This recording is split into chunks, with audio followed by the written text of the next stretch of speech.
लगातार गुजरात इस देश में हमसे ज्यादा मुद्दों पे लोग कोई जेल नहीं गया है।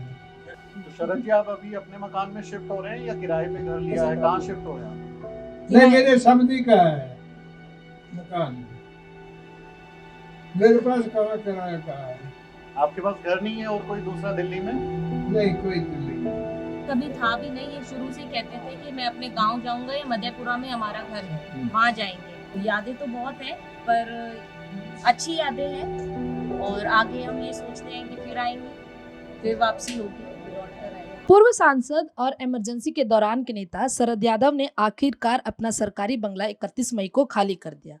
इस बंगले में वह लगभग 23 साल तक अपने परिवार के साथ रहे थे। 7 तुगलक रोड का बंगला खाली करने से पहले वह मीडिया से मुखातिब हुए। इस दौरान उनका परिवार भी उनके साथ था। मैं सबको नमस्कार करता हूँ। आज इस 7 रोड पर 7 तुगलक रोड पर ये यहाँ से हम शिफ्ट हो रहे हैं और यहाँ से शिफ्ट होकर के छतरपुर 5वां मकान है, उसमें शिफ्ट हो रहे हैं। आप सब लोगों से इसलिए बुलाया कि यहाँ वर्षों से आप सब साथी और मित्रों को यहाँ मुलाकात होते रही है, इसलिए हमने कहा अंतिम दिन है इस कोठी का, तो इसलिए सभी मित्रों में जो संभव हो सके आज, क्योंकि सब जगह प्रेस चलते रहता है, तो निश्चित तौर पर मैंने कहा कि आज सभी आप सब लोगों का मैं बहुत बहुत धन्यवाद करता हूँ। आप सब लोगों ने बहुत सहयोग किया। उनकी बेटी सुभाषिनी यादव और बेटे भी उनके साथ बैठे थे। इस दौरान उनकी बेटी ने भी अपनी बचपन की यादों को ताजा करते हुए कहा कि हम यहीं बड़े हुए थे और यहीं मेरी शादी भी हुई थी। कभी था भी नहीं। ये शुरू से कहते थे कि मैं अपने गांव जाऊंगा या मधेपुरा में हमारा घर है, वहाँ जाएंगे, पर किंतु इनका स्वास्थ्य थोड़ा सा ढल गया और डायलिसिस पे है, तो इसीलिए हमारा दिल्ली में रहना अनिवार्य है और आगे हम लोग ट्रांसप्लांट की भी प्रक्रिया शुरू करेंगे। तो फिलहाल ये मेरे यहाँ पर जा रहे हैं। आपकी कुछ यादें, आपका यादें तो मेरी शादी हुई, बचपन हुआ यही नहीं, अकबर रोड में मेरा जन्म हुआ था, फिर उसके बाद पंडारा रोड, तुगलक रोड, तो मेरा तो जन्म ही इसी जगह पे हुआ है। तो यादें तो बहुत हैं, पर अच्छी यादें हैं और आगे हम ये सोचते हैं कि फिर आएंगे, फिर वापसी होगी, लौट कर आएंगे।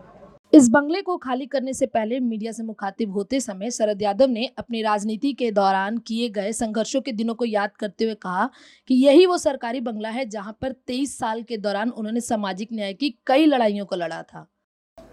कई संग्राम मैंने किए यहाँ से, कई लड़ाइयाँ यहाँ से लड़ी, और 74 जब मैं आया था यहाँ तो 48 साल हो गया, और 74 के पहले मैं मीसा में सब लोग एक बार इमरजेंसी बंद हुए हैं, मैं उसके पहले 2 साल 2 बार मीसा में बंद रहा हूँ।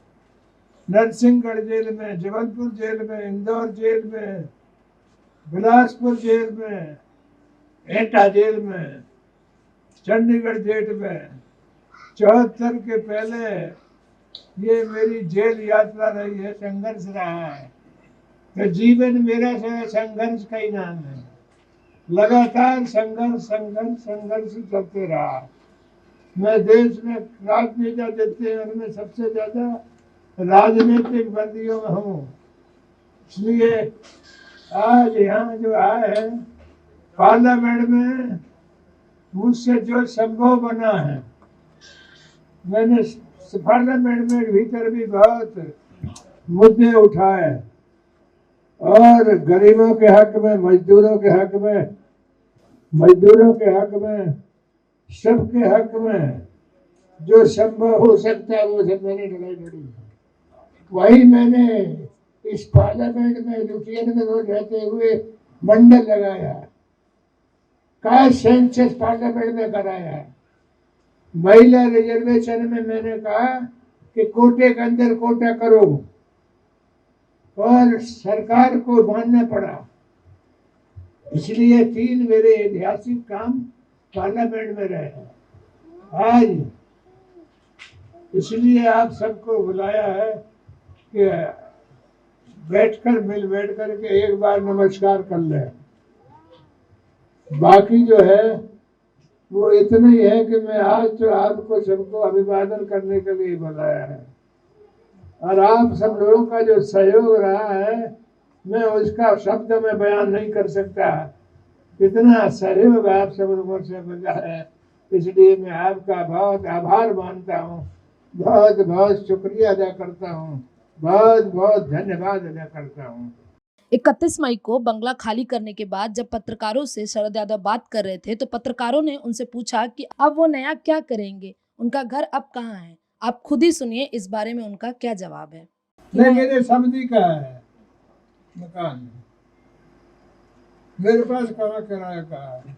आपके पास घर नहीं है और कोई दूसरा दिल्ली में? नहीं, कोई दिल्ली नहीं, कोई नहीं। फुर्सत ही नहीं मिली, मकान बना है। अचानक ही सभापति ने हमको निकाल दिया, मगर माननीय अदालत का मैं बहुत शुक्रिया अदा करूंगा, और कपिल सिब्बल का कि मुझे 6 साल पार्लियामेंट में निकालने के बाद इस कोठी में रखा। इससे पहले दिल्ली हाई कोर्ट ने शरद यादव को 15 मार्च को 15 दिन के अंदर सरकारी बंगला खाली करने का आदेश दिया था, जिसके खिलाफ उन्होंने सुप्रीम कोर्ट में याचिका दायर की, जिसे शीर्ष अदालत ने खारिज कर दिया और उसके बाद 31 मई को उन्होंने अपना सरकारी बंगला खाली कर दिया।